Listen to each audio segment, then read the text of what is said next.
1100 degree तापमानावर तासभर जळालं तर ब्लॅक बॉक्सचं नुकसान होतं। दादांच्या विमानातील ब्लॅक बॉक्स ठेवलेल्या जागच्या केबल सुद्धा जळालेल्या नाहीत, कागद जळालेले नाहीत आणि तोच नियम ब्लॅक बॉक्सला सुद्धा लागू, रोहित पवारांकडून शंका व्यक्त।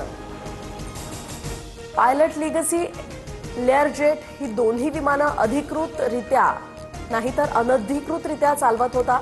विमानाचं रजिस्ट्रेशन सुद्धा संशयास्पद, अमेरिकेतनं जुनाट विमान आणलं होतं, रोहित पवारांचा आरोप। सत्तेतील अनेक लोक व्हीएसआरच्या मालकाशी संबंधित, कंपनीवर अद्याप बंदी का नाही? काहींची कंपनीच्या मालकाला वाचवण्यासाठीची धडपड, रोहित पवारांचा गौप्यस्फोट।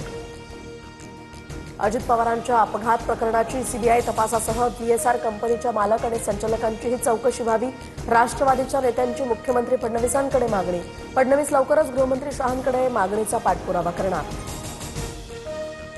विलिनीकरणाच्या चर्चेआधी दादांनी एनडीएची परवानगी घेतली होती। विलिनीकरणाला एनडीएचा ग्रीन सिग्नल होता। चर्चेसाठी मुंबई, बारामतीमध्ये 9 बैठका।